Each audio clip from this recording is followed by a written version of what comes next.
champion, I need some trophies.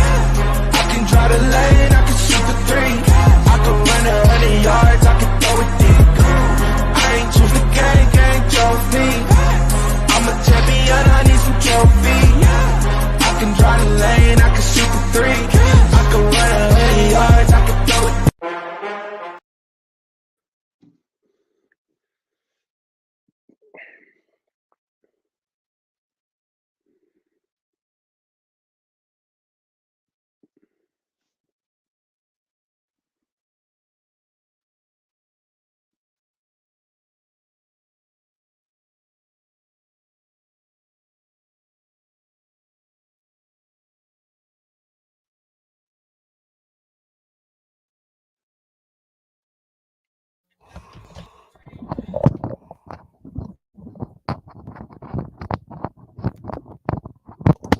All set? Good. So, welcome, folks, to the Extra Point Free Agent Edition, along with Ben Curse. I'm Loro Antonio, and we have a great show for you tonight. And Ben, how's it going? I'm doing good, Loro. It was great to have you on Kicking with Cruz last night, and it's good to be back on for another program tonight. It's officially in my area St. Patty's Day. For those all celebrate, happy St. Patty's Day. It's obviously a great holiday. For obviously making sure people stay healthy, stay safe. Especially with it being a Friday and being a weekend. So it should be a really fun weekend. It should be a lot of stuff going on. March Madness, of course, is here. So really looking forward to this time of year. The weather, of course, is going to get warmer around here as well. So vibes are good, doing well. So, not complaining too much about it. So, anyways, here and that being said, now we will talk about the breaking news here is that Aaron Rodgers said on the Pat McAfee show that he intends to leave the Green Bay Packers, and he also plans to play for the New York Jets next season. You know what? I already think it's a foregone conclusion that Aaron Rodgers is going to be a New York Jet. Allen Lazard's already there. I'm kind of thinking if you look at the Jets receiver room, it's going to be Lazard, Wilson, and Davis. But I have a feeling that the Jets might even move on from Corey Davis. So my overall reaction is the saga, the drama, whatever you want to call it, for the last 2-3 off seasons, it's finally come to a close. At least I think we're getting closer to the end, I guess you can say, of Aaron Rodgers going back and forth the last off seasons after off seasons. Really, it kind of started when the Packers drafted Jordan Love. That was pretty much, kind of the speculation of, is the Packers kind of ready to move on to the next guy? And, for the last couple of years, it's like, wait, we're still trying to go win now, contention, and what quarterback do you want to do it with? Do you want to go with the younger guy in Jordan Love to try to make this happen, or still go with Aaron Rodgers? And for many years, it was Aaron Rodgers, and let Jordan Love kind of learn under him. Well, I think over time, the last couple off seasons and couple seasons, Jordan Love was a first-round overall pick. He was finally kind of waiting to be like, hey, listen, this is my turn to, hopefully start to become a starter over some time. And I think specifically, the longer Aaron Rodgers was going to become a Green Bay Packer, I think the longer Jordan Love was going to ask potentially for a trade, because he wanted to go to a place where he wanted to be valued. He wanted to be, kind of looked at more as the guy. And I think, the Packers finally realized and bought into what the younger kind of new era, I guess, can be, and that's Jordan Love. The Packers had a great run with Aaron Rodgers. Obviously, they probably won a lot more championships than potentially probably what he had, but in terms of everything specifically on the field, off the field specifically, of course, there's a lot to it. Of course, that's another story for another day. But I think that just the whole, even Packer fans, a lot of people that I knew, even a Packer fan that I work with, they were just kind of ready for it to kind of move forward. The dragging out, the stuff, the last, at least the last couple of off seasons, just been on and on and on of where this guy's going to go to, what's going to happen, he's going to retire, he's going to this. And it's like enough's enough over time. And So I give credit to McAfee, of course. Aaron Rodgers goes on to his show. The other day and starts kind of clarify. I guess you could say I wouldn't say he made his final decision, but he made a pretty much clear idea of what he wants to do moving forward, and that's his intention. As long as they got the compensation and everything that Aaron Values wants, which of course he wanted some weapons to potentially come over there. They got Al Lazard. They're still trying to look potentially at like guys like Mercedes Lewis, Randall Cobb, maybe Odell Beckham as well. And so pretty much everything is there. Pretty much the whole intention of he wants to be in a new place. I think he was thankful for his time in Green Bay, but I also think that the front office there realizes they want to start with another quarterback as well. This kind of reminded me a little bit of when Jimmy Garoppolo got brought in with the New England Patriots, and Tom Brady pretty much was there for the last couple seasons, I think going into 2019. And I think specifically, it's actually funny enough with Isaiah wearing a Jets sweatshirt as we're talking about Aaron Rodgers. But anyway, Jimmy Garoppolo, of course, I think Bill Belichick wanted to be with Jimmy G, but I think Brady, at the course of his time in New England, was starting to kind of be like, okay, I feel like I still have a little bit more to prove. I think with this point in time right now, Nathaniel Hackett's now in a new system over with the Jets. The Jets desperately need a quarterback, and Aaron Rodgers, I think, specifically wants more left to prove. I think the Packers are just ready, like, listen, go ahead. We'll just let you move on.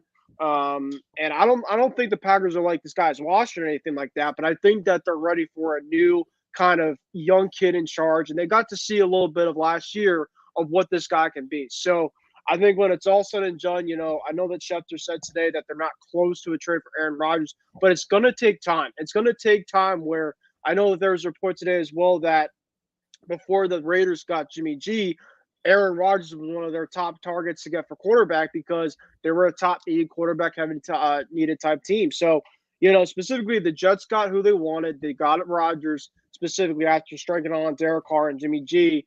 And I think Woody Johnson, of course, we're talking all off season. He wanted to go for the big fish. He wanted to strike gold.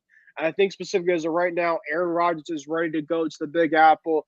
Of course, he could obviously too, with his brand and stuff like that, kind of like Tom Brady going on to a new place. I think Isaiah said it yesterday perfectly. I think now with the Jets specifically, they had a great defense last year. They just needed a quarterback. And I think now you go from Zach Wilson to Aaron Rodgers. I mean, you talk about a big change.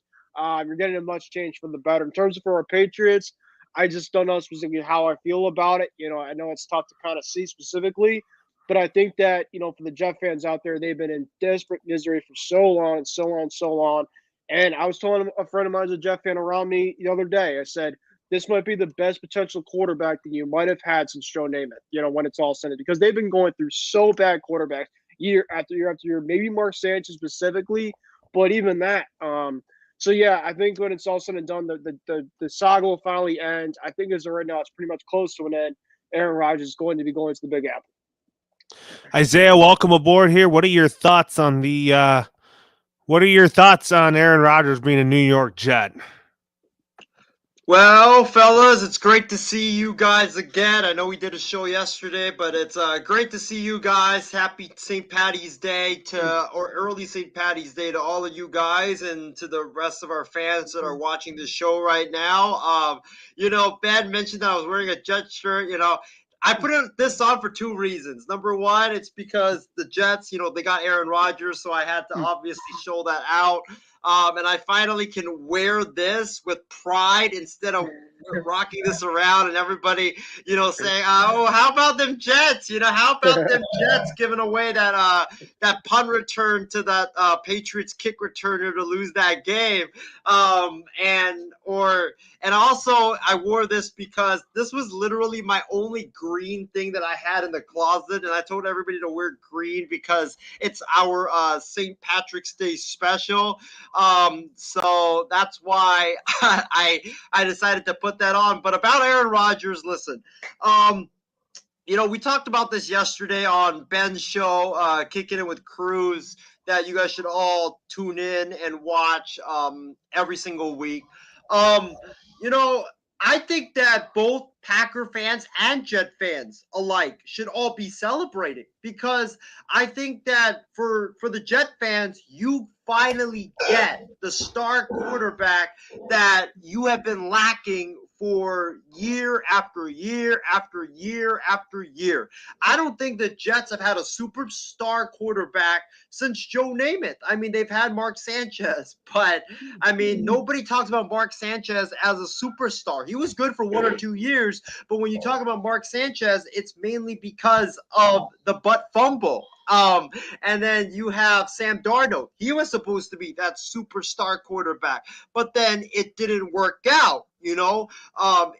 He is a guy that everybody talks about as, Mr. Interception. And then you have Zach Wilson. I mean, the only thing Zach Wilson is known for in New York is throwing interception and hitting his mom's best friend. That's the only reason. That's the only thing he's known for. So, for the Jets, this is a grand slam of a move. And, I've heard a lot of stuff out there about how, but it's not done yet. It's not done. Trust me, it's going to happen. There's no way after what happened yesterday that Aaron Rodgers can go back to Green Bay with a straight face. There's absolutely no way, because there's literally evidence of you going on camera and saying, I intend to play for the New York Jets next season. There's no way you could go back to Green Bay after that. So Aaron Rodgers to the Jets is going to happen. It's just a matter of time, not if it's going to happen.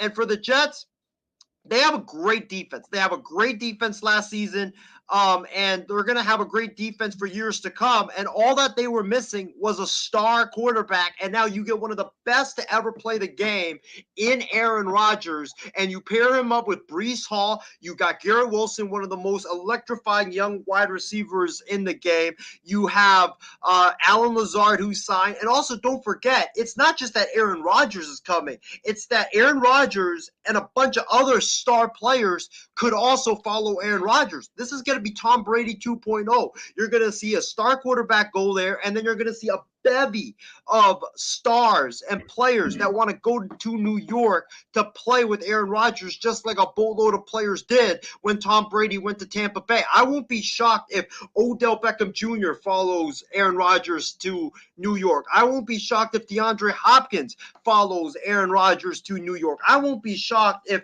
you have a bunch of guys out there that are just like, you know what, I'm going to take a discount to go and play with Aaron Rodgers in New York, because it's not like Aaron Rodgers is going to a team in New York that is a dump. Aaron Rodgers is going to a team that had one of the best defenses in the NFL last season, and all they were missing was a star quarterback. The New York Jets,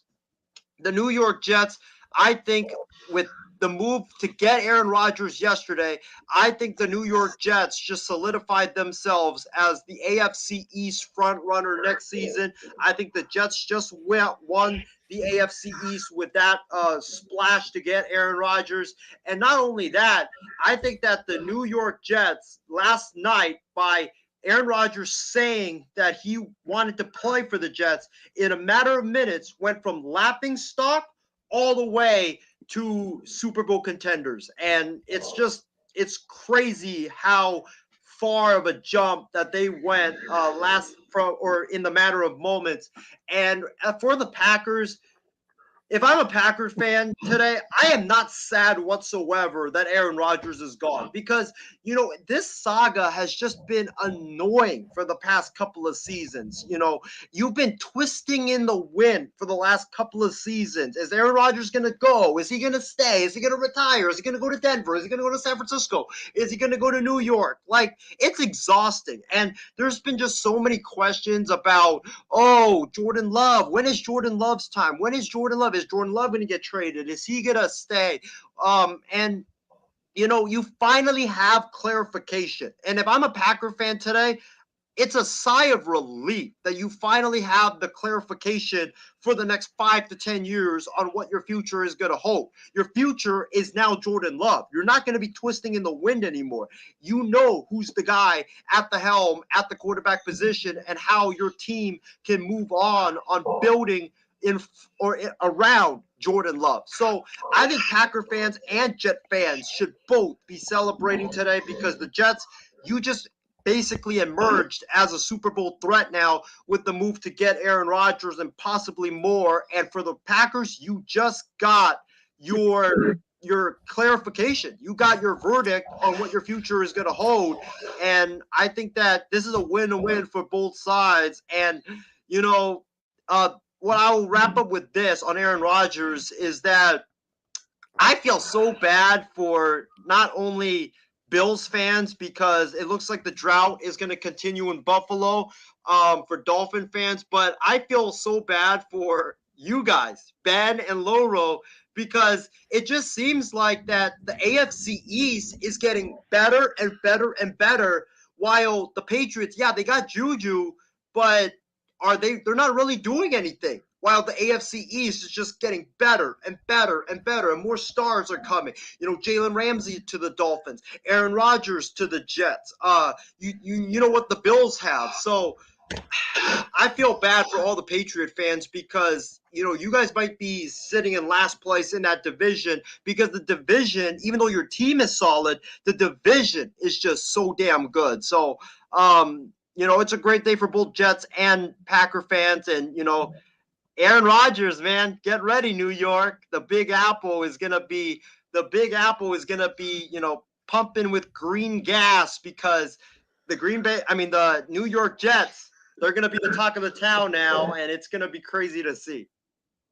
Yeah, and a lot of John Alcorn has been racking up the comment section. He says like Rodgers couldn't make a Super Bowl appearance, and then he said he's not better than Josh Allen, and that's what I agree with that. I mean, Josh Allen, I think, is better than Aaron Rodgers if you look at it. So, anyways, now we're going to talk about our team offseason recaps. But Isaiah, we're going to start with you, and then Ben and I will break down the Raiders and Patriots offseason moves here, and then we'll all break down the Broncos and Texans, Falcons, Bears, Panthers, Chiefs, Cowboys, obviously the Jets and the Vikings, and of course the Miami Dolphins. So, Isaiah, I'm going to start with you with your 49ers. Yeah, so Loro, if you could you just for the audience just read out what the Niners have done this offseason? Yeah, the key additions, they got Javon Hargraves, a defensive lineman who I think is going to help clog up that defensive front. And then Isaiah Oliver from a defensive back here. He's going to play some corner. Sam Darnold is going to be a backup to Trey Lance or Brock Purdy. Also kept Tayshaun Gibson and Demetrius Flanagan Flowers. So I have to say my favorite one is Javon Hargraves. So, you know, I'm kind of conflicted about the Niners offseason thus far. I think the Niners have made wonderful moves on Hargraves. You know, when I woke up and on Monday and saw that we got Javon Hargraves, I literally ran around my house and I was screaming like, holy bleep, we got Javon freaking Hargraves. How? Like, that was my reaction because I think that Ben and Loro, you guys all can agree with me that when we talked about Javon Hargraves and when we predicted where Javon Hargraves would go, I don't think anybody had him going to San Francisco. No way whatsoever, because the Niners are so limited because of the salary cap.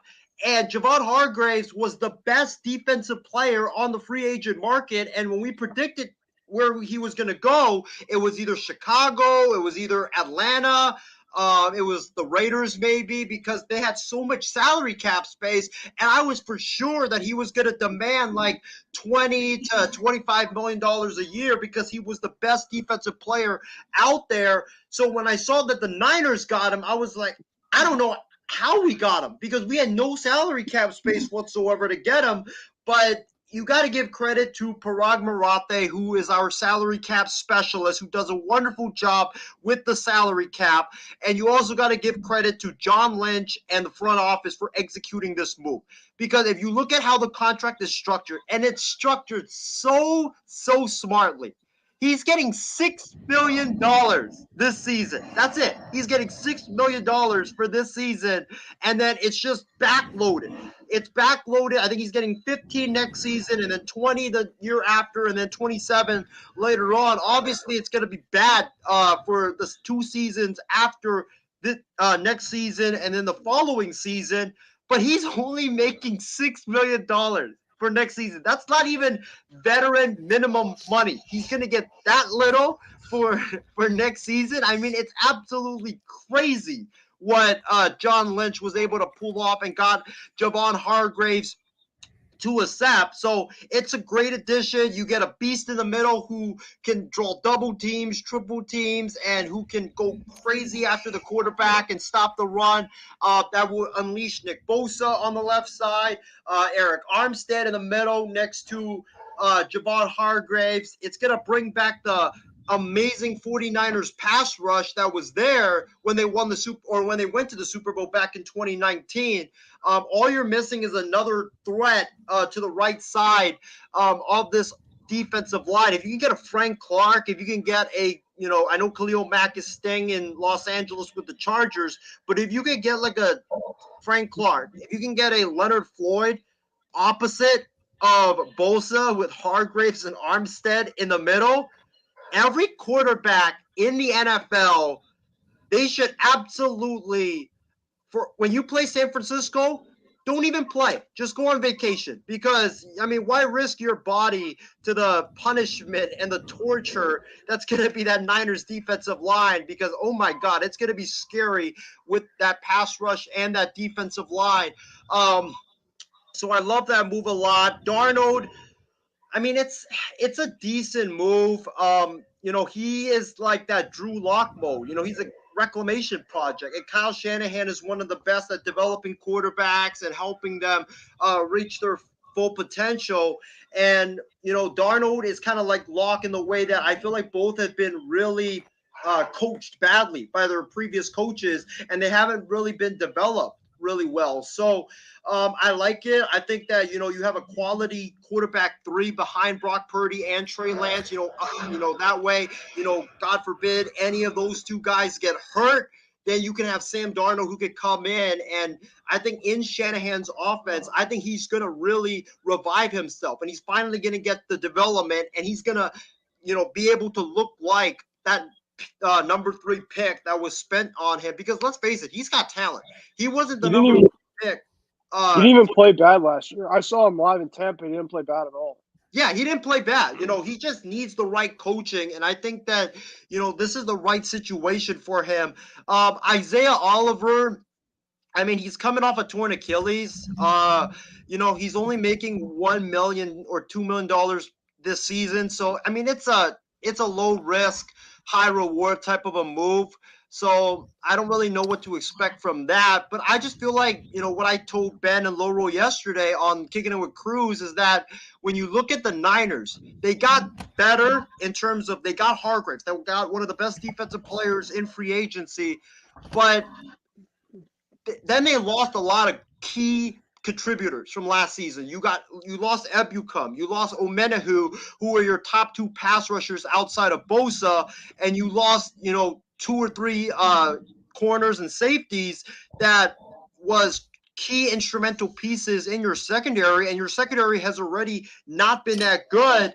So it's like you took one giant step up, but then you took 4 steps back. So it's like, did you really get better? So I don't really know if the Niners really did get better. Their defensive line was already a strength. So, you improved your strength, but your weaknesses got worse. So that's what I'm really worried about. That's why I want the Niners to get, like a Taylor Rapp or get, someone else, because I just feel like, you have a great D-line, you have a great linebacking corps, but you have a subpar secondary, and when you can't get to the quarterback, like you couldn't against Kansas City in that 3rd and 4th quarter, like you couldn't against the Rams in the NFC Championship, like you couldn't against the Eagles in that NFC Championship, you're going to get exposed. And that is why, like, I really want the Niners to get Taylor Rapp, because I just think, you have a guy there whose value is dropping daily, and he's gonna come cheap. He's probably gonna,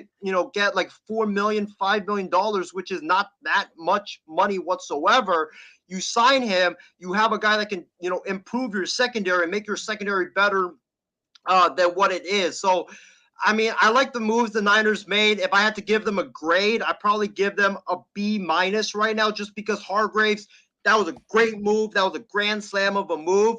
But it's like your other weaknesses got weaker. So it's not really you took one giant step up, and then you took 4 steps back. So I hope the Niners improve the offensive line, and I hope that please improve the secondary, because if we don't improve the secondary, it's going to be the same thing what happened in the Super Bowl in 2019 and what happened in the NFC Championship this season. Anyways, now Ben and I will kind of break down the Patriots key additions and all that before we get to the Raiders. So the Patriots got Juju Smith-Schuster. They also got Riley Reef on a 1-year deal. They kept James Ferentz along with Raekwon McMillan, Jonathan Jones, and Jabril Peppers, and also Taylor Rapp might be a New England Patriot, along with bringing back a familiar face in a guy that won a Super Bowl with us, and that would be Trey Flowers. Ben, I'll tell you, Juju Smith-Schuster is kind of an okay, I could say it being a good start to our receiving core. I think that Mac Jones is going to get the ball to him right away. And then you're going to talk about Riley Reef, who I think is going to provide the protection. But also, Trey Flowers, Ben, I think I could see it potentially being a reunion, For sure. Overall thoughts about that, but we do have some breaking news really quick. To kind of break really quick before we go into that, if anybody wants to say it. Adam Schefter just report that Marcus Mariota is going to go to the Philadelphia Eagles. So, of course, when we get to that specifically, I absolutely love that move. Kind of a quick glimpse of that. He gets to back up a running quarterback in Jalen Hurts. Nick Sirianni also coached, I believe, Marcus Mariota at Oregon. So that was just quickly some breaking news that just went in from Adam Schefter. The Patriots, specifically the offseason, yeah, of course, they still have a lot of work to do. There's still a lot of guys, I know we'll probably get through some guys that are still out there that we could, I guess we'd be like a wish list or whatever. But Jacoby Myers, of course, is kind of the big one. Obviously him moving on to Vegas. And then we got Juju Smith-Schuster. I mean, as a replacement. I like it. I think specifically, if you ask me, Juju Smith-Schuster's our number one come the start of the season, I'd be a little disappointed. Just because I think they still need more. I still think that they need a guy with some speed on the outside. Obviously, if I know that there's been reports now still that we're still in on Jerry Jeudy. There's obviously still reports, potentially on a DeAndre Hopkins trade. Maybe depending on what Odell Beckham wants, maybe we could still be on him. I don't think specifically as of right now that we're currently out on any of the massive guys out there. But one guy to watch out for the Patriots on the outside, which I don't think will come more at a big premium, which I think would be a perfect guy, is a reunion with Brandon Cooks. I think specifically Brandon Cooks, you bring him in, he's a guy already with speed. He knows the system specifically, going back to New England. And I think specifically he liked being there specifically. So I think specifically that would be a guy specifically where you wouldn't have to trade much for at his point in time. And I think, if you don't go out and get a guy like a Jerry Jeudy, you don't get a guy out and get a DeAndre Hopkins, and you don't want to go via Jackson Smith-Njigba at the draft, like the first round or whatever, then go out and get, Brandon Cooks. They still need to get some guy with some speed. I think specifically, I wish Jacoby best luck, but I like Juju and what he could do. Really good guy, yards after the catch. He's a little bit more absolute in his body, in terms of strength wise. They also got James Robinson. I was a little bit questioned about that because specifically I know Damien Harris will probably be the odd man out, but you already have 2 drafted running backs after that. You have Kevin Harris, you have Pierre Strong, and you're able to use those guys last year in that Arizona game specifically last year. So I was a little bit, I don't hate it. I'm not saying I love it, but I don't hate that move. I was just a little bit, questioned about that. They also brought in Riley Reef at the offensive line. They brought in Calvin Anderson from the Denver Broncos. So they brought some guys on the offense specifically, but I still think that they needed a wide receiver 1. I still think that there's some rumors out there that they want to do this. And of course, we can potentially talk about some guys of who the Patriots want at wide receiver as a speed threat guy. But I would not rule out a Brandon Cook straight at all. With that being said, defensively, they brought back Jonathan Jones. I really like that move, especially now with Devin McCourty officially now retiring. I really, really would have loved to bring Jesse Bates in to replace Devin McCourty, but of course he moved on to play in Atlanta, which was a perfect fit, by the way, for him. And now they're also looking at some visits with guys like Taylor Rapp. Isaiah seems like his guy he absolutely loves. John Alcorn, of course, in his comments talking about his Bengals that were on visits with him. So I obviously don't want to get Isaiah too worked up right now. But yeah, Taylor Rapp was one of the guys that the Patriots visited with. I think he would be kind of a guy you could take a flyer on.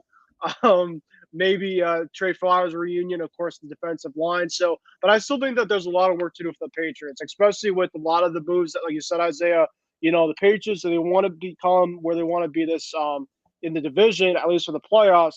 They got to go and start to become a little bit more proactive because right now it's just kind of sitting there and like, okay, are you trying to worry about, for the future, or are you trying to worry about trying to get into the playoffs now? And Robert Kraft's been saying the last couple of years, ever since Tom Brady left, we want to make noise in the playoffs and we want to get, a better team and stuff like that. And as of right now, I think it's pretty much a lot of like last year specifically, replace a couple of guys that are kind of middlers and, maybe a guy like Juju. There's not really yet me that pretty much like, okay, now we're ahead of this team in the AFCs, or at least maybe potentially with like the Jets or something like that. But, if you get a guy like DeAndre Hopkins, or you go out and get like an Odell Beckham Jr., then your offense starts to kind of come into fruition a little bit specifically. So I don't hate a lot of the moves that the Patriots have made, but I also don't think that they've made enough where I can turn around and say, yeah, I think that they're starting to become better than another team. I still think that as of right now, they're trying to pretty much say, okay, now we have the coaching. Now, of course, I think everything's just going to become, great and all and dandy and stuff like that. Now, I still think that there's a lot of work to be done. My favorite move probably from the offseason so far was probably Juju, just because I know that if Jacoby Myers left, which he did, if they never got a replacement, then it would be even worse. I mean, I think Juju's a good enough receiver. I mean, I think in Pro Football Focus, he's one of the top 5, top 10 in terms of yards after the catch, on top of some guys that are really like up there. I think like Deebo Samuel, guys like that. But yeah, I don't think he's the same guy he used to be, but I don't hate the move specifically. And I think Juju's been a guy, as a Patriot fan that I've always thought, I've wanted from afar, and we finally have him. So, but yeah, there's a lot of work to be done specifically for the Patriots. So I still think that they're ways away to becoming where I want them to be. Well, and also Ishmael says, I hope Ben and Loro's Pats take Isaiah's guy Taylor Rapp so that Isaiah can absolutely get roasted and can lose again. And then Ashwin, thank him for saying that he loves our podcast, and I appreciate that. Thanks, bro. So well, let me. I want to. Hold on. I want to. Oh, go ahead. Go ahead. I was going to say that I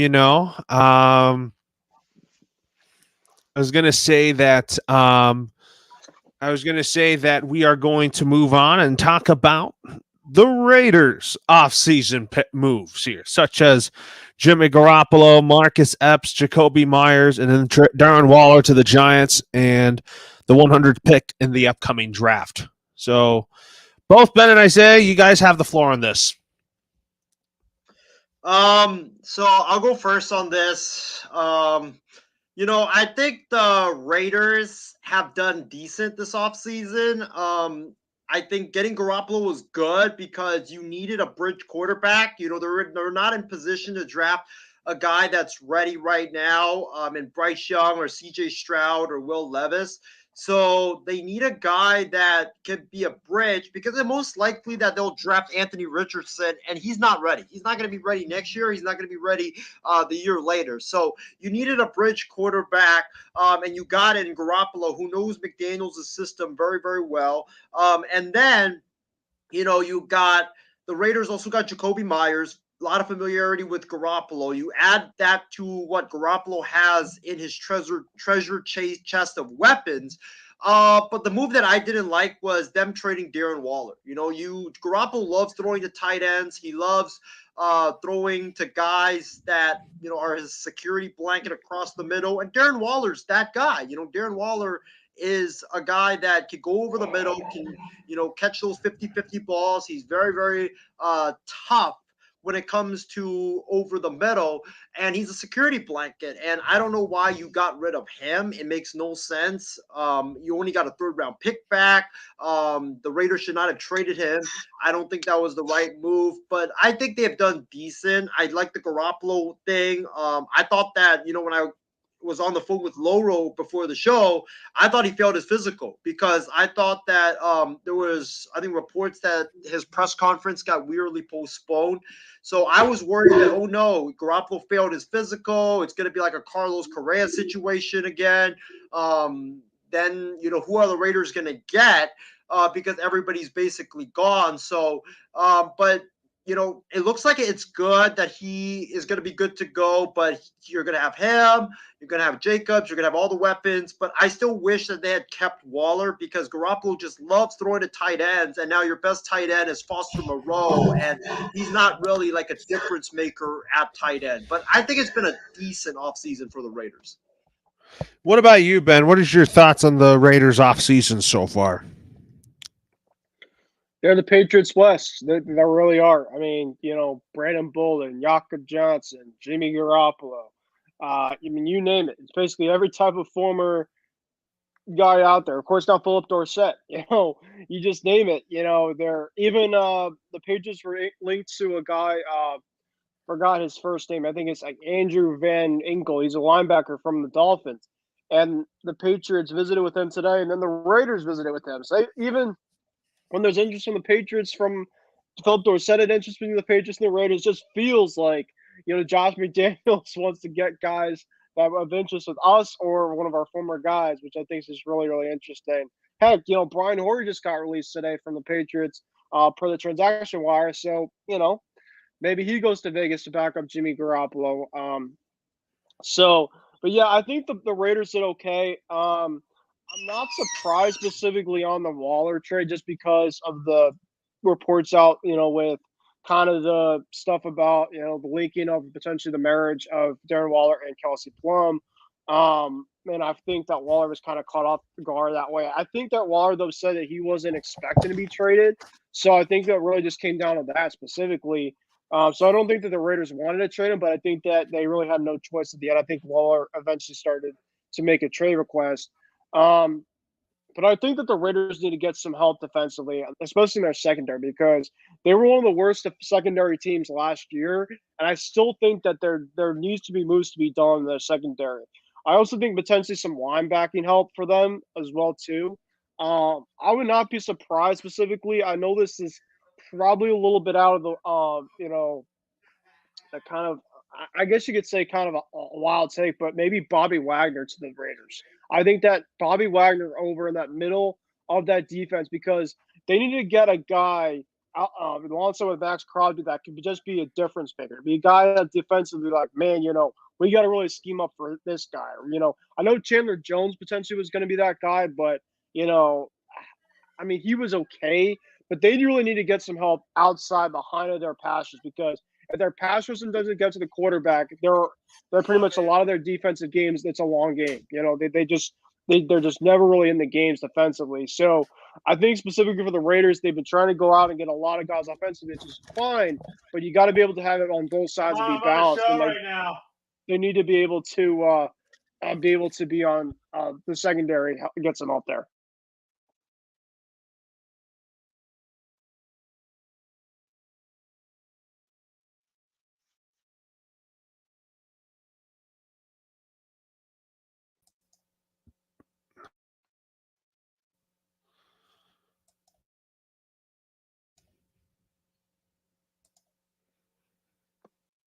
I think that Loro is dealing with some technical difficulties at the moment. We'll wait to see if he could get them resolved. But as Loro, we got you.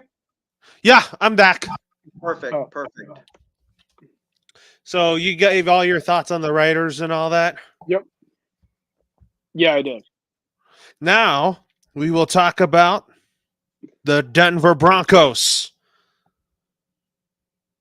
So, anyways, here the Denver Broncos have picked up Jarrett Stidham, Samaje Perine, and I really think that what stood out to me about the Broncos is getting Ben Powers and Mike McGlinchey. I think those two guys are going to help with the offensive line for the Denver Broncos.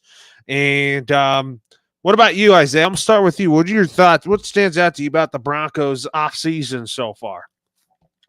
What stands out to me is that the Denver Broncos decided to invest in the secondary. In the offensive line. That was one of their key weaknesses last year. Russell Wilson was sacked a lot last season, and also it shows me that Denver is going to go to what Sean Payton wants, and that is run the football and lessen the pressure on Russell Wilson to put the team on his back. That's why you went out and paid a lot of money for McGlinchey. That's why you went out and paid a lot of money for Ben Powers.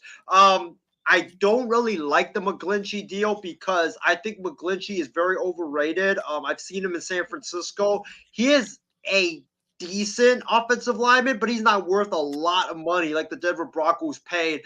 He's a really good run blocker. He is a trash pass blocker. I mean, every time I watch him, when he is pass blocking, he's either getting thrown on his back or he's holding the defensive lineman and giving up a penalty. So I hope McGlinchey works out, but I don't know.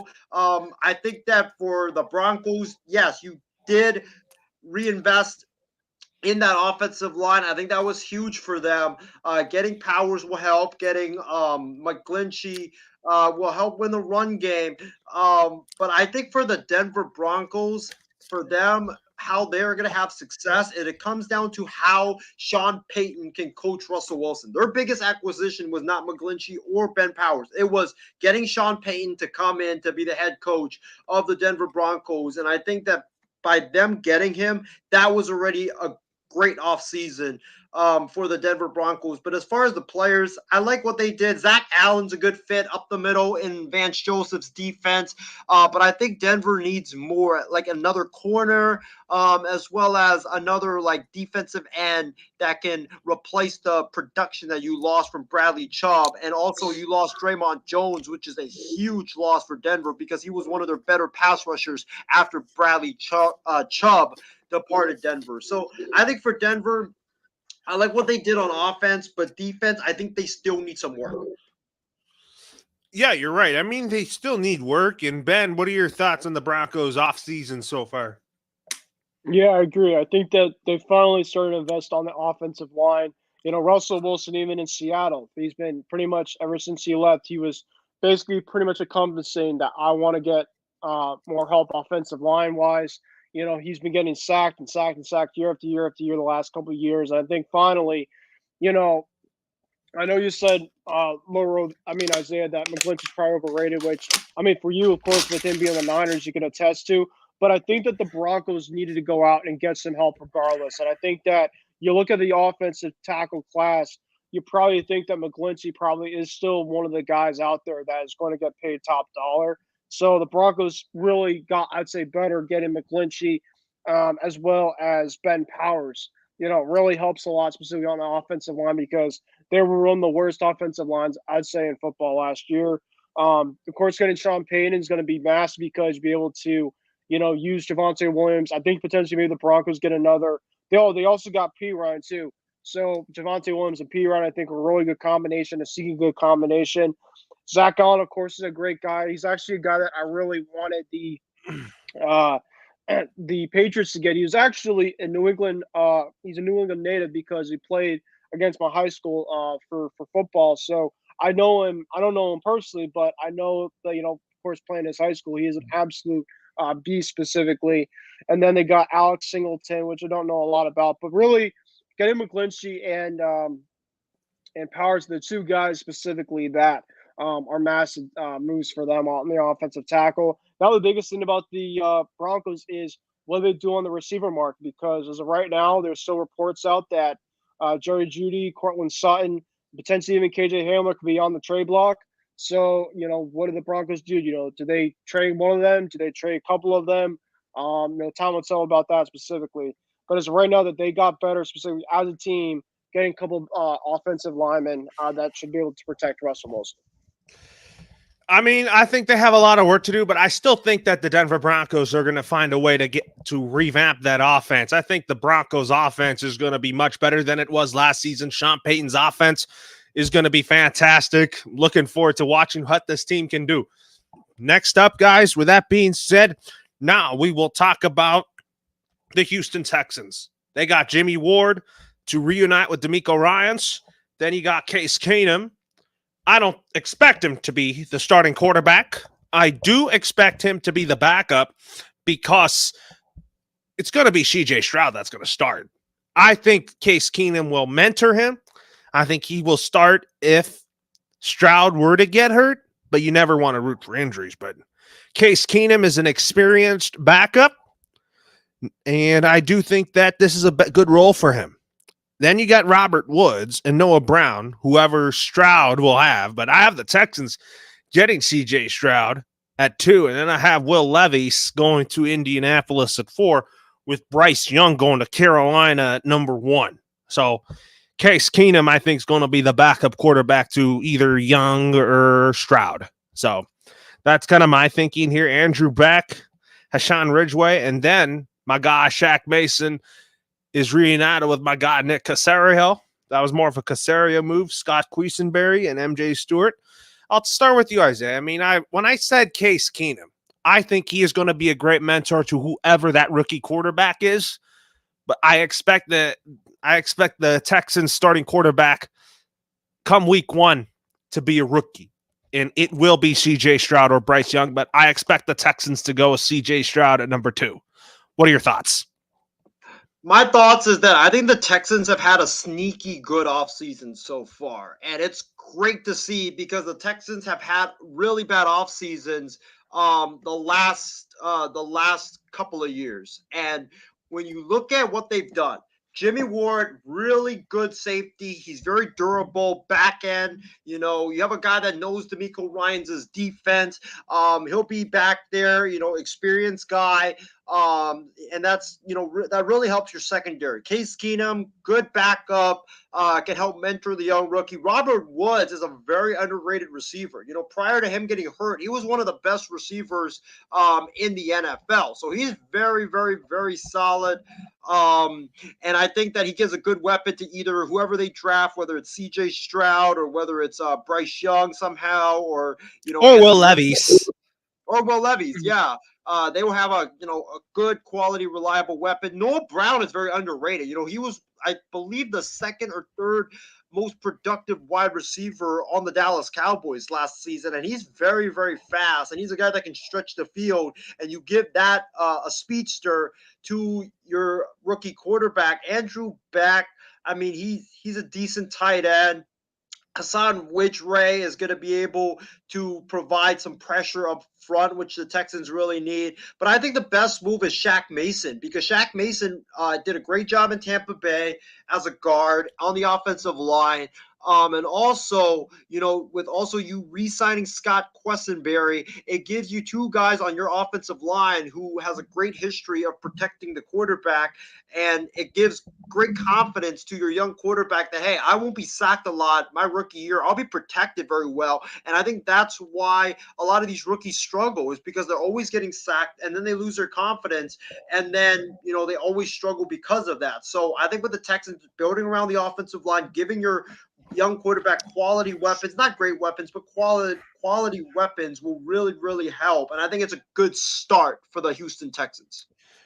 I want to talk about the quarterback position for a minute here before we get to Ben here, Isaiah.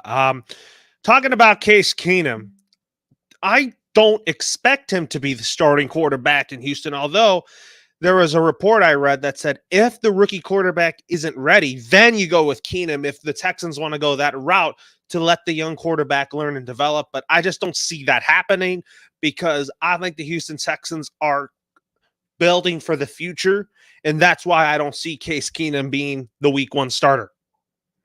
Yeah, I agree. I don't think he's the week 1 starter. The only way he's going to be the week 1 starter is if they do something really stupid and draft Anthony Richardson at 2. That's the only way he'll be the starter. Because trust me, Anthony Richardson, I've watched him, watched a lot of SEC football last Anthony season. Richardson is like Malik Willis in a way, like he's not ready. He's a project. He's kind of he's like Lamar Jackson in a way. He didn't play in his rookie year. He waited until Joe Flacco got hurt or something like that.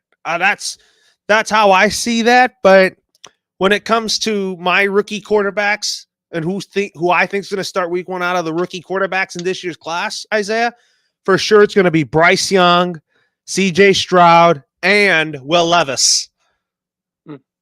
Those 3 names I mentioned. I agree. I think it's going to be those 3, and then Anthony Richardson will at least have to sit a year because he's not that polished of a passer. He's a really good runner, but in the NFL, you can't be a good runner or a great runner and can't throw the football and have success. Like, you just can't. So I expect him to sit for 1 or 2 years, learn the NFL and get his feet wet, and then after that, then I think he'll be a better quarterback because of it. But I think, out of those passers that you name, whoever goes to Houston, they're stepping into a really solid situation because you got the head coach in Ryans, you got the offensive coordinator in Slowick, who's very young, up and coming, and then you got some solid weapons to work with. So it's not like a bad situation now.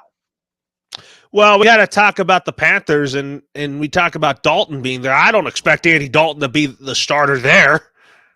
No, I don't. It's going to be either Bryce Young or, if they decide to draft C.J. Stroud, it'll be either of those 2 will be the starter. Yeah, because Frank Reich's going to get his own quarterback, and he is going to develop that quarterback. I like how I have it, Isaiah, is I have the Panthers with Bryce Young, Texans with C.J. Stroud, and the Colts with Will Levis. I think I have that. I have that too, but it might be in a slightly different order. I think the Panthers really like Stroud. Yeah, that's what I've heard. That's what's going on. Yeah, but we'll see. What about you, Ben? What is your thoughts on the Texans free agent or offseason here? I think they're like Isaiah said, they've been sneaky good here this offseason. But I do think that whoever starts a quarterback, I expect that quarterback to be a rookie. Case Keenum there, I'm like, he's just a backup at this point. Yeah, I think the Texans are doing a pretty decent job. Of course, they needed to get the coaching. They moved on from Lovie Smith. They finally got a different culture in there because, let's face it, they were an absolute dumpster. They've been a dumpster fire for years, but I think you bring a young voice in, you bring a young offensive corner with some ability to potentially help a young quarterback coming in, whether it's C.J. Stroud or Bryce Young, and then you're starting to kind of feel something. You're starting to – it kind of reminds you kind of the process, I guess, a little bit of the Jacksonville Jaguars where, Trevor Lawrence coming in, you also have some, a younger type of a coach, or you at least have an experienced coach. And it's going to take a quarterback, that has potential ability in the first round some time.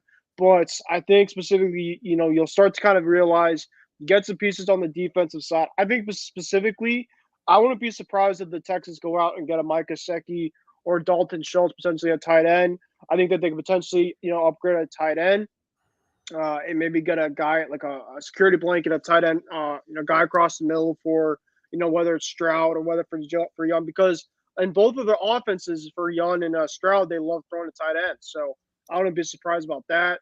I also I'm kind of curious about Brandon Cooks specifically. Brandon Cooks, I think, potentially could stay in Houston. Then you have him with Robert Woods. You have a couple of guys. I mean, I'm not saying that they're going to be automatic game changers, but you have guys there. There is pieces there where you can kind of build on, specifically. And then I think potentially that maybe the Texans go out and get a really good guy in the second round at receiver, to potentially could bring them some speed. Offensive line, I still think that they have a lot of passion to do, but I think that you know, like Isaiah said, I think that it's not like nothing's there. I think for years the Texans were like, oh yep, kind of just move forward to the next year and stuff like that. I think really for them, they finally start to have a foundation now where you have a quarterback that the projection to get with the second overall pick. Maybe get a really good defensive player in the draft as well, or defensive guy in free agency. Of course, it's still going to take some time for them to get to where they want to be in the division, but I also think that they're definitely getting up there and making strides compared to the last couple of years. So I think the Texans are definitely doing it the right way specifically, and obviously we'll have to kind of go from there, specifically what they want to do moving forward. Anyways, now we're going to talk about the Atlanta Falcons. So, anyways, Isaiah, if you're there, they got Jesse Bates. They kept Chris Lidstrom, Lorenzo Carter, stub offensive tackle Caleb McGarry, and they also got Jonnu Smith via the Patriots. So basically, there's a reunion there because Jonnu Smith gets to play for his former offensive coordinator in Tennessee in Arthur Smith. So you basically have the Smith brothers in Atlanta. Yes, you do. And when I look at the Falcons free agency, what they've done so far, I like it, but I don't love it. And here's why. Because, yeah, you got Jesse Bates, great safety, will definitely help you on the back end of your defense. And then Chris Lindstrom, don't really know much about him, but he's from what I see, he's a really solid guard. He'll be able to help protect your quarterback. And then, Lorenzo Carter's all right, but McGarry's the big addition because I was for sure thought that McGarry was going to be gone. I wanted him in San Francisco badly. I know other teams wanted him, but for the Falcons to be able to keep him is huge for whomever is going to be the quarterback next season, whether it's Desmond Ridder, whether it's Lamar. But for the Falcons, they're not going to be judged on these moves. They're going to be judged on if they are able to land Lamar Jackson or not. I know they also got Taylor Heineke as well, but he's a very solid backup, but you cannot roll with Taylor Heineke and Desmond Ridder as your starting quarterbacks next season. That cannot be your starting quarterback. Well, I like Desmond Ridder, but Desmond Ridder just needs a little bit more time to learn. He does, but if you're the Falcons GM and you are going to choose a combination of Desmond Ridder and Taylor Heineke over Lamar Jackson, that's pure stupidity. Like, you got to get Lamar. Like, you have Lamar available. Yeah, you're going to give up 2 first-round picks, but hey, those aren't guaranteed to be a star quarterback. So I think what the Falcons need to do is aggressively go after Lamar. They got to hit their grand slam this offseason and get him out of Baltimore. And I think he would be a really good fit. Lamar loves throwing to tight ends. Look what he did with Mark Andrews. Now he's got John. Now you will have Jonnu Smith. You have and Kyle Pitts. Yeah, Kyle Pitts as well. And then you have Drake London there. Like, he'll have weapons there to work with. But the Falcons, they got to aggressively pursue Lamar if they want to have a W this offseason. Talk about the Bears. I mean, they had to get out of the number 1 pick, which I expected them to, because I think they are building their offense around Justin Fields. Actually, they made a grand slam move to get DJ Moore. Talk about an Ohio State reunion, which I think is good. DJ Moore is going to be Justin Fields' top target. And then you also got the 9th overall pick, 62nd overall pick, first round pick in 24. And a boatload of picks here. They signed Tremaine Edmonds from the Bills, TJ Edwards, Nate Davis, DeMarcus Walker, and Travis Homer. I have to say, Isaiah, my favorite one out of this, I have to talk about DJ Moore, because I think DJ Moore is Justin Fields' number 1 target. And I do think the Bears offense is going to be a lot better this year than it was last year. I agree. I think their offense is going to be a lot better.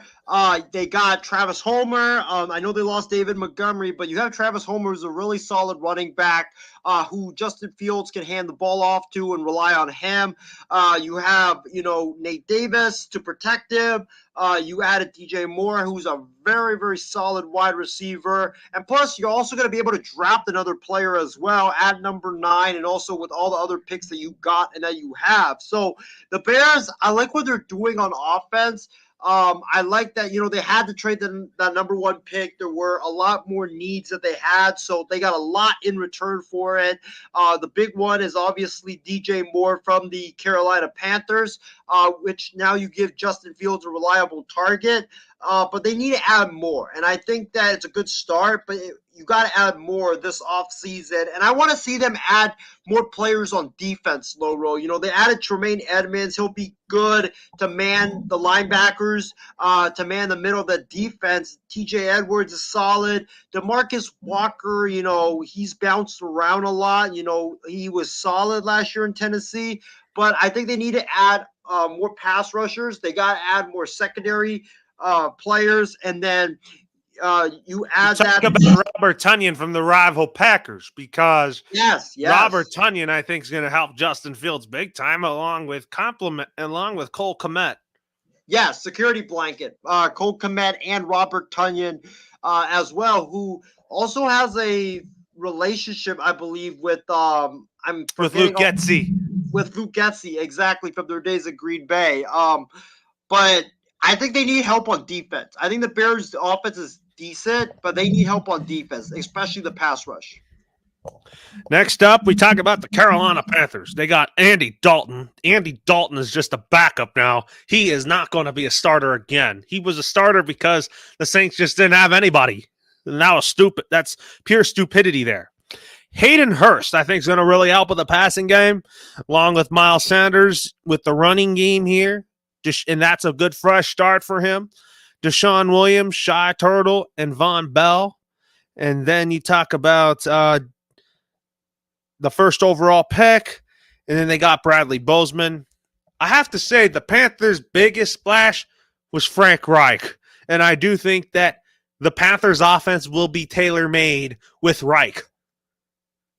Their offense is going to be pretty good, and it's going to be much improved than it was last season, where they struggled mightily with Baker Mayfield as the quarterback first, and then Sam Darnold as the quarterback. And then, they just didn't really have a good offensive coach. I think their offensive coach was Ben McAdoo, and he was terrible. They got that offensive coach in Frank Reich, so their offensive scheme is going to be so much better. They got the quarterback, the franchise quarterback, either Bryce Young or C.J. Stroud, so that's a good thing. They got a good, solid backup in Andy Dalton. Hayden Hurst is a very underrated tight end. He's going to be that security blanket for that young quarterback. But I think the addition that I like the most, Loro, is Miles Sanders. Miles Sanders is a tremendous running back, and they'll be able to rely on the run and not put too much pressure on their young quarterback's shoulders. So that's the move that I really liked a lot. You gave him a big contract, but he deserves it. He's a very young running back who could grow with the young quarterback that you have. And, for the Panthers, you got to run the football. If you can run the football, and put less pressure on your starting quarterback, then I think it's a big success for the Panthers and for your starting quarterback. And I think also Bradley Bozeman's a good addition. But Von Bell for that defense. That Panthers defense needed some help, and Von Bell being there, I think will really, really be a good fit for the Panthers, and it's a good start to their defense, especially their secondary, which really struggled last season, but they patched it up with Von Bell. I love that addition a lot for the Carolina Panthers. Well, I'll tell you here, we got to talk about the Colts here. I mean, Shane Steichen got someone very familiar in Gardner Minshew. To talk about him, I don't expect him to be the starter in Indy. You're going to see a rookie quarterback starting in Indianapolis next year. It's a new era in Indy. It is. It's going to be a new era in Indy. They're going to have a new starting quarterback. I think it's going to be Gardner. well. It's not. What's that? It's not. It's not going to be Gardner Minshew. No. He's a backup. He's a backup, and It's going to he's be a Will solid Levy. I have a feeling it's going to be Will Levis. Me too. That will be the starting quarterback for the Colts, because I think Steichen's offense in Indy is going to be a little bit similar to what Sirianni has in Philadelphia. Like Jalen Hurts likes to run the football out of the pocket. Will Levis is a good pocket passer. Really good pocket passer, and I think that he's worked with Justin Herbert. Remember when he was with the Chargers, so he has experience working with these tremendous pocket passers. So Are you talking about Steichen working with pocket passers? Yeah. I'm talking about Steichen working with pocket Yeah, passers. I think Shane Steichen's going to be a great fit in Indianapolis. I think he's going to do for sure. he's going to do a phenomenal job. I think he's going to wow the Colts fans, and I think that Jim Irsay is I think he's a guy that Jim Irsay is going to be patient with. Well, he better be patient with, because if he fires him after 1 year, then they're not going to get anybody to come to Indianapolis. But yeah, he's a great offensive mind. And then their young quarterback will have a great offensive mind to work with. So I love that, the hire of Steichen. I also love that. I think they also got Matt Gay. But I wonder who's going to be calling the plays offensively. They have Jim Bob Cooter as the offensive coordinator, Right. but I think Steichen's going to be doing it. Yeah, He called the offensive plays in Philadelphia. So yeah. I think Shane Steichen is a great offensive play caller. He is. He's a great offensive play caller, and I think that for the Colts, they should be happy that their young quarterback will be given a great offensive play caller to work with. But I don't know. Do I think the Colts are ready to compete right now? No. Right. They have a lot of work to do, but I do think that they're going to have a fun team to watch. But if you talk about the AFC South as a whole, it's going to be filled with young quarterbacks. Trevor Lawrence, Will Levis, CJ Stroud, and then the Texans. It's going to be an all-young quarterback division in the AFC South. Yeah, it will be, and it's going to be But interesting. I do think the better quarterback is Trevor Lawrence. Well, but Trevor Lawrence has more experience, but I could see Bryce Young up there as well. And or CJ Stroud potentially with Houston. Yeah, I could see C.J. Stroud with Carolina, because it looks like Frank Reich really loves C.J. Stroud. The owner loves Bryce Young, but Frank Reich really loves C.J. Stroud. That's kind of a house divided there, Yeah. but I'm thinking that you're going to see 3 rookie quarterbacks in the AFC South, but I still think that with Tennessee, they need to not commit to Ryan Tannehill, because you got to give Malik Willis a shot. Well, the big question is, are the Tennessee Titans rebuilding? Like, are they going to rebuild? Like, are they trading Derrick Henry? Are they going to trade Ryan Tannehill? Because there's rumors all off season so far that they're going to trade Derrick Henry, and if they do, then the Texans are going to be last in that division, or Texans or Titans? Oh, probably Titans, because I like what the Texans are building in Houston. I really do. No, I'm talking about who's going to be behind Jacksonville in the division. Ooh, if they trade Henry and Tannehill and go with Willis, ooh, man, that's going to be that's going to turn out to being a weak division. Yeah, that's gonna be a very weak division. I agree. Probably the Texans, to be honest. I go with the Texans because of the young quarterback. Oh yeah, but I still think the Jaguars the Jaguars have that division for years to come now. Oh yeah, no, yeah, they're not losing that division. No way. Oh yeah, because Jacksonville their offense is going to be so good next year, and Doug Peterson in his second year in the helm. Oh. I really think that the Jaguars finally got it right with him. Yeah, they did. And let me ask you this, Loro. Did the Colts, didn't they sign a kicker to a big contract too? Yeah, Matt Gay, I tell you, that is going to be good. I think the Colts special teams is going to be really good. The thing is, I like that the Colts gave a kicker a big contract, but I don't know what the Colts are doing. You know, you should be like Houston. You have a young coach, great offensive mind. You're gonna have a young quarterback. Stock up the offensive line. Stock up the The weapons. Colts already have a good offensive line. They have Ryan Kelly. They have Quentin Nelson. Those are your top players on the offensive line. They do, but they should add more to it. But I don't The know why Colts they have a just, great offensive line. I'll tell you that. no, they do. They do. They have a good offensive line, but I think they should do more than just, rely Yes. on those pieces. Like, I don't like what the Colts are doing because they only gave Matt Gay that big contract, and that's the only moves that they've made so far. They need to do more than that. They still have a lot of money to spend. Yeah, they should spend the money. They should have went after better defensive players like Tremaine Edmonds, Javon Hargraves. You know who they kept? Gus Bradley's still their defensive coordinator, and Yeah. I like that. What Shane Steichen did is to retain him. Well, I think he has a relationship with him from their days in Chargers. Chargers, yeah. Yeah, that's why Gus Bradley stuck around. Yeah, exactly. Well, we got to talk about the Chiefs here. Now that they lost Orlando Brown Jr., they got Juwan Taylor, Charles Umenu. But I really think Juwan Taylor, who they got from Jacksonville, I really think that it's still going to keep their offensive line very stable.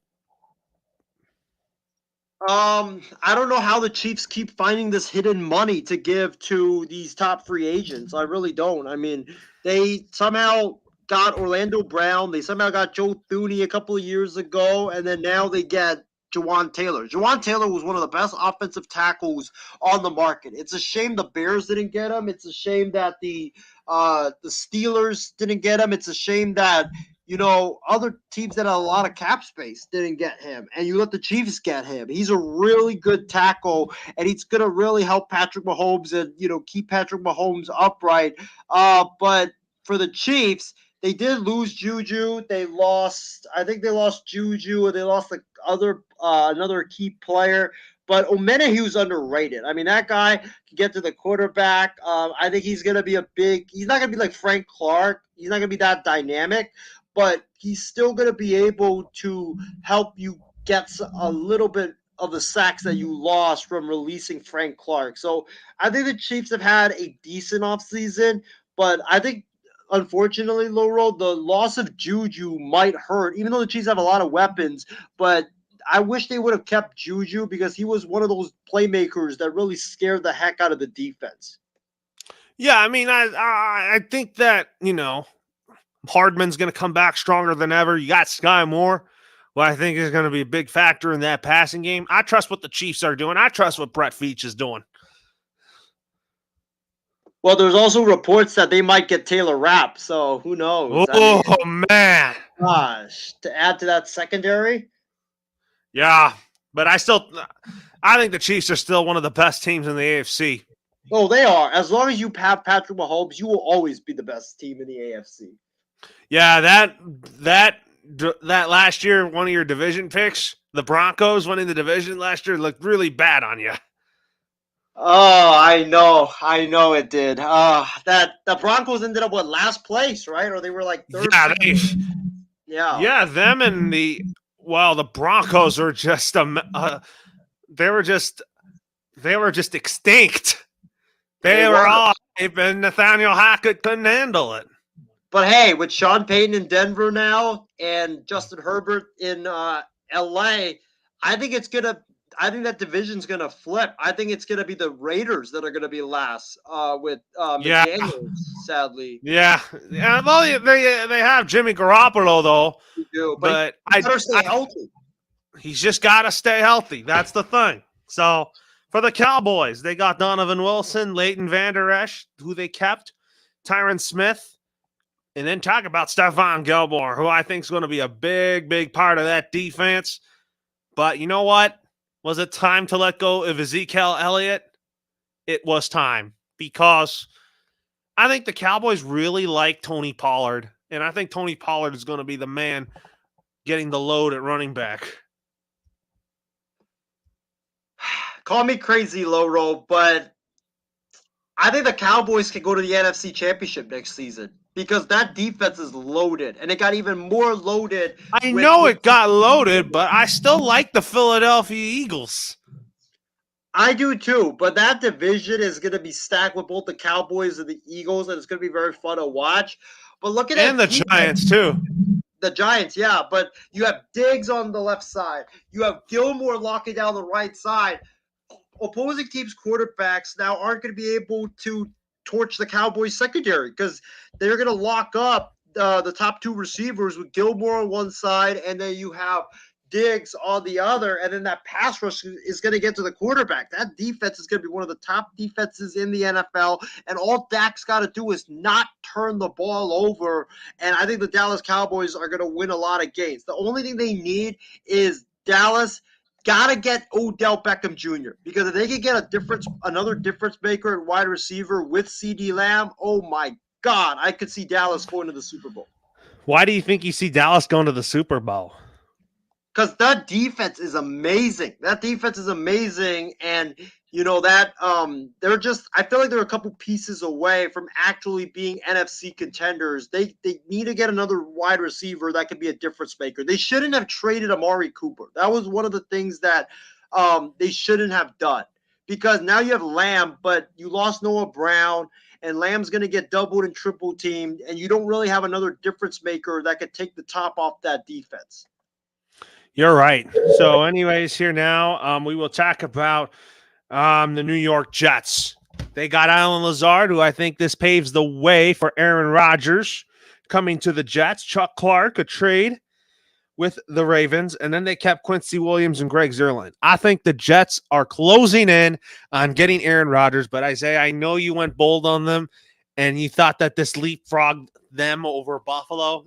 It does not. Sorry to tell you that, because I think Josh Allen is better than Aaron Rodgers. If you look at the AFC East quarterbacks, Aaron Rodgers is joining that list of quarterbacks that are like two quarterbacks I think are ahead of him in the division, such as Josh Allen and Tua Tagovailoa, Mac Jones, and Aaron Rodgers is in that mix. He's probably the fourth best quarterback. But if you talk about the QB room in the AFC East, it's going to be loaded, man.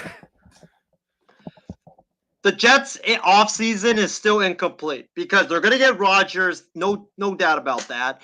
They got Lazard already. There's reports that they're probably going to get Mercedes Lewis, too, the tight end from the Packers. And then two tight end set with Lewis and Uzama.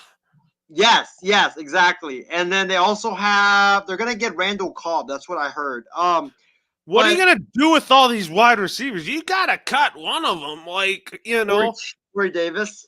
Corey, I wonder if Corey Davis would be a wide receiver one. You know what? I think Corey Davis might be in the trade package to Green Bay. He might be because look at the wide receivers, right? So I'm guessing Randall Cobb's going to go to the Jets because Aaron Rodgers really wants him and he's his friend. No, I think Garrett Wilson is going to be the number one. Yeah, he will. He will. And what do you do with Elijah Moore? It depends who follows Rodgers. Like Rodgers apparently wants Odell. So if Odell goes to New York, if I were Joe Douglas, you're not going to grant Rodgers his wish with all of them. You're not going to get everybody. I'm advising Joe Douglas right now.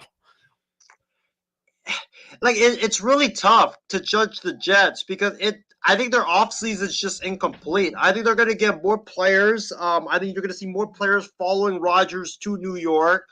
I could see DeAndre Hopkins say, hey, I want to go to the Jets. Trade me to the Jets. Although I saw a tweet that he was going to be a New England Patriot, but I haven't seen anything from Schefter or Rappaport yet. Yeah, but it's going to be interesting. I don't know. Like the Jets, they're going to get Rodgers. That's a big addition. Lazard, he's solid. Chuck Clark is a very good safety. No, I think the Jets, I think Elijah Moore is going to be a slot guy. I think you get Wilson and also Wilson and Lazard as your 1-2. Laurel, let me ask you, would you, if you're the Jets and you're Joe Douglas and Aaron Rodgers said, I want Odell, would you do it? No. You wouldn't go after Odell? No, because look, you don't want to load up with receivers, man. Like, you know, you're when you make the 53-man roster, you're gonna have at least 5 or 6 receivers on the 53-man roster. They're not gonna get a lot of touches on the football. No, they won't. And the only player I would grant if Aaron Rodgers asked for it, DeAndre Hopkins, because he's a difference maker. And imagine you have DeAndre Hopkins as your number 1 and Garrett Wilson as your number 2. Oh my gosh, would Aaron Rodgers throw? No, I'm telling you, Joe Namath is gonna give the permission to Aaron Rodgers to wear his number 12. Yeah, he should. Because Yeah, Aaron Rodgers- that even though that number 12's retired, I think that Aaron Rodgers will still wear his iconic number 12 to the Jets. I think he will. And I think that for the Jets right now, I can't really grade their offseason because it's incomplete. I think you're gonna see a lot more players come to New York because they're gonna want to follow Aaron Rodgers to the I'm Jets. telling you, even with Aaron Rodgers to the Jets, it does not leapfrog them over Buffalo because I still think the Bills are still the best team in that division as long as Josh Allen is there. Well, don't forget though, the Bills, they got Diggs, they have Diggs. Knox. Yeah, they have him too. They've got a lot of good pieces. So that Jets Bills games are gonna be so much fun. Oh boy. Yeah. Those Jets Bills games are going to be epic. And honestly, like the Jets and the Dolphins too, because remember the Dolphins also got Jalen Ramsey, so their defense is gonna be loaded as well. So are you saying that my Patriots are going to be a last place team now? They might. They need to make moves, and Belichick needs Yeah. to stop sitting on his hands. Yeah, Belichick needs to change his fortunes as a general manager, you know. I like O'Brien. I think O'Brien's going to do wonders with Mac Jones. But hey, Yep. you got to wake up. You got to wake up, and you got to find a way to you got to wake up, and you also have to wake up and do something for once. Laurel, what if let me ask you, what if the Patriots do finish in last in that loaded division? If you're Robert Kraft, do you get rid of Belichick at that point? That's tough. If it's time to move on, it's time to move on.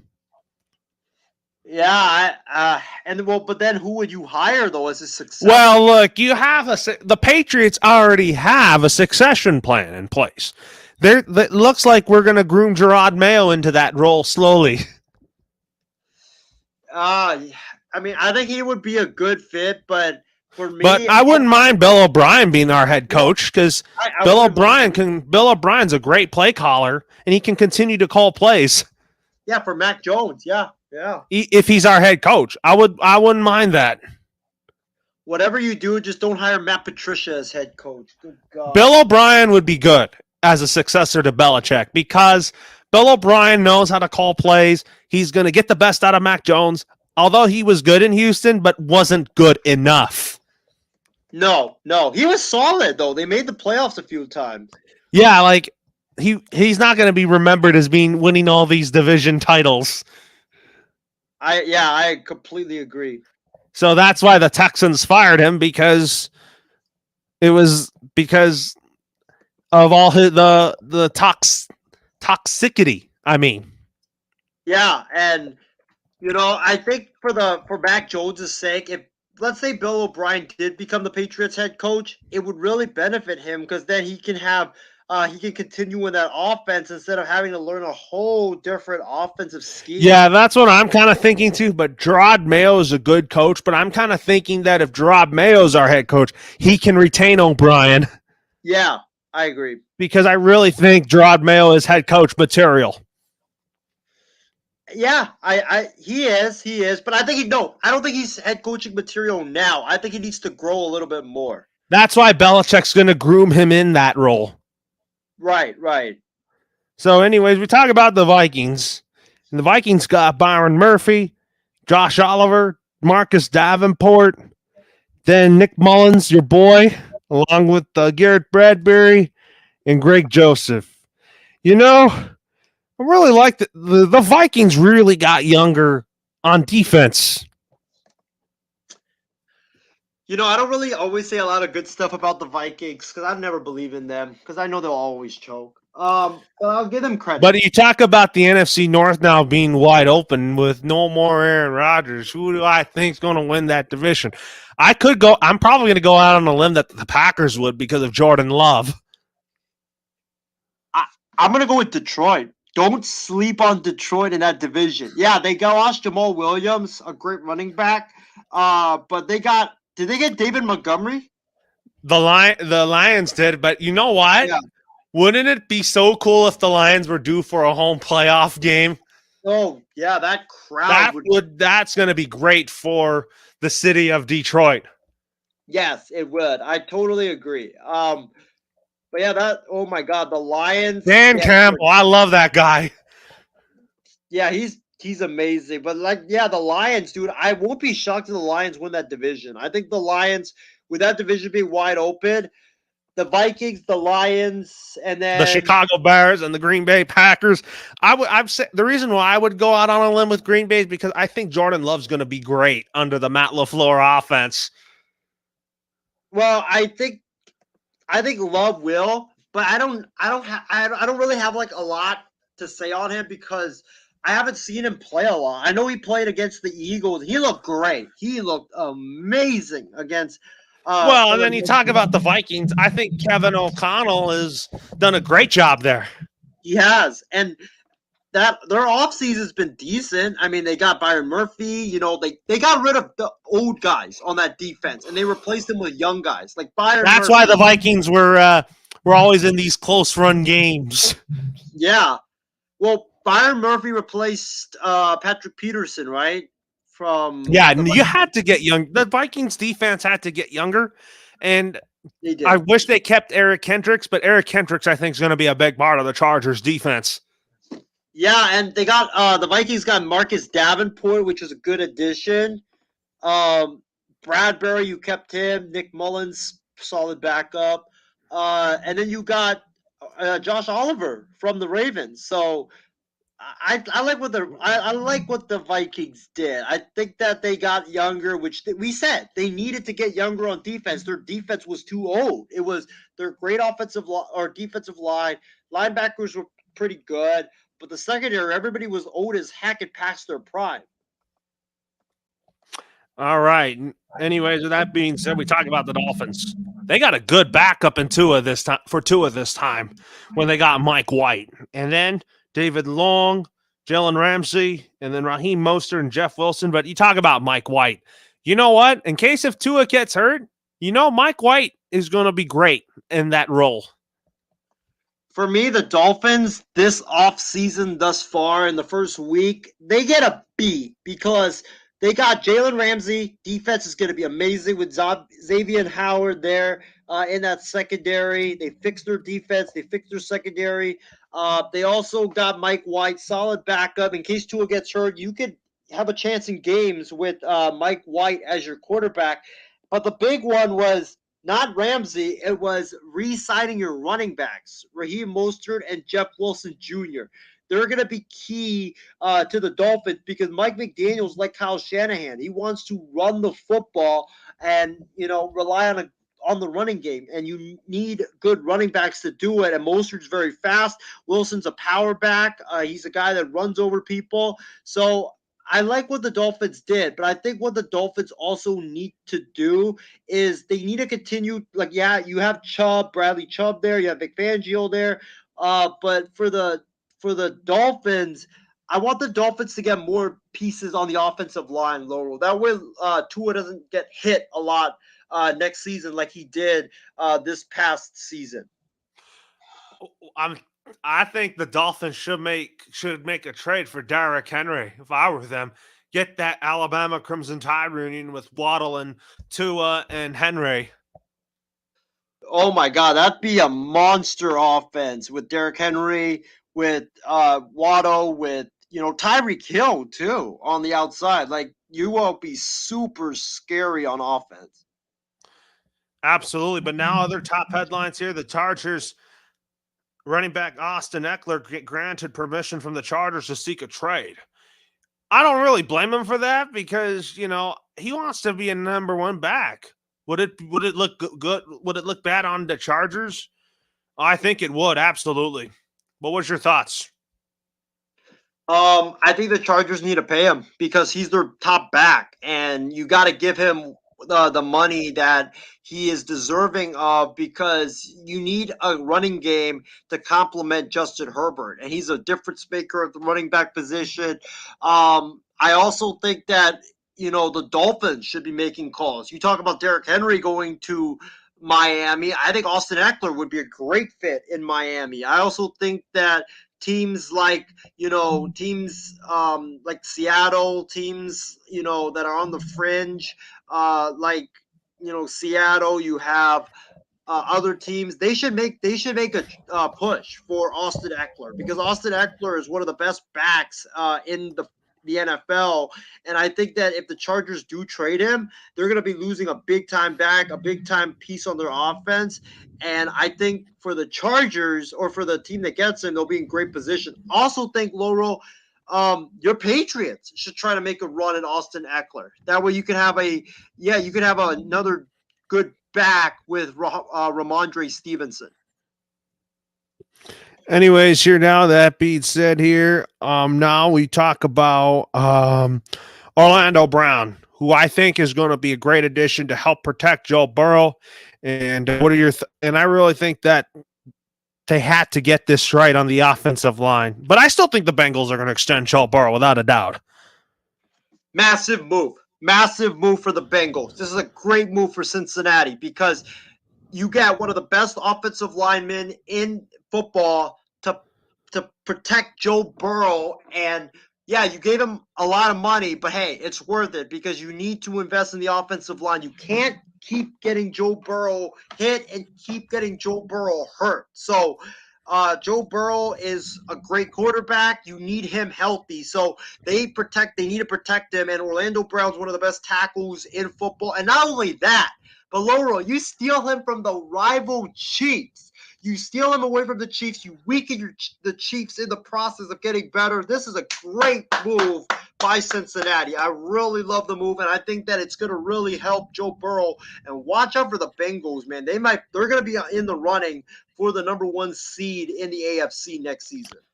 Oh boy, you get to see the Cincinnati Bengals make a big run for it, but I think Kansas City will edge them out still. They could, and the Jets could also beat them, but I mean, it's going to be a fun race in the AFC next season. Oh yeah, you're absolutely right. But now we got to talk about my biggest takeaway from free agency so far in this entire offseason. I have to say Aaron Rodgers moving teams. I really think that he'll make the Jets competitive, but this is a tough AFC. Don't be shocked if the Jets don't even make the playoffs and just miss out on it, and that Robert Saleh doesn't get fired. Well, my biggest takeaway from the offseason so far is that there hasn't really been any movement on the trade front. I think we're going to see more trades down the road. Yeah, you got, the Aaron Rodgers trade is not done yet, but it's going to be.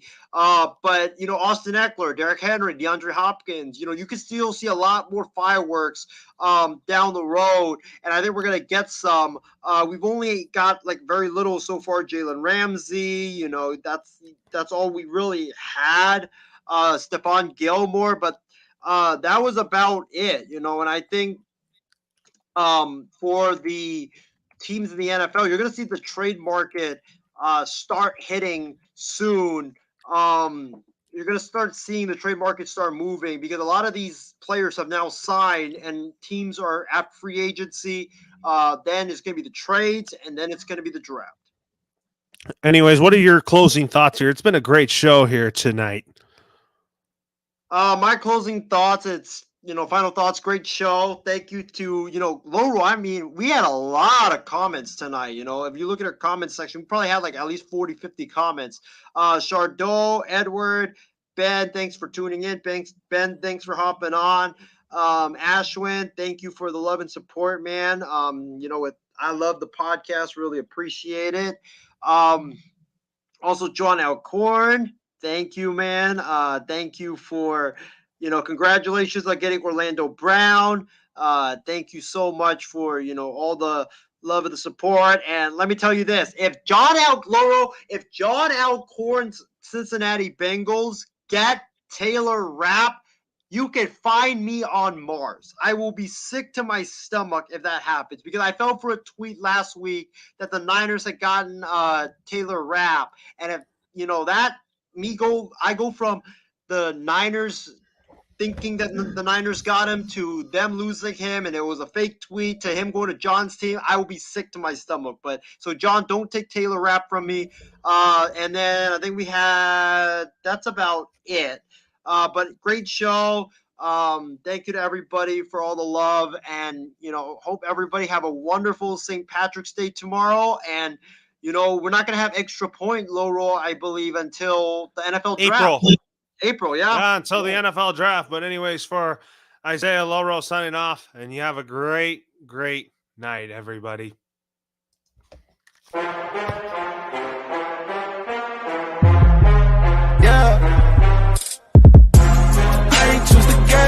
Chose me. I'm a champion, I need some trophies. I can drive the lane, I can shoot the three. I can run 100 yards, I can throw it deep. I ain't choose the gang chose me. I'm a champion, I need some trophies. I can drive the lane, I can shoot the three. I can run 100 yards, I can throw it deep. I got what it take to be a champ. You know bars life, you should come and join the camp. Title after title, put my rivals off the map. Thought you had the trophy till I came in for the snatch. I was born in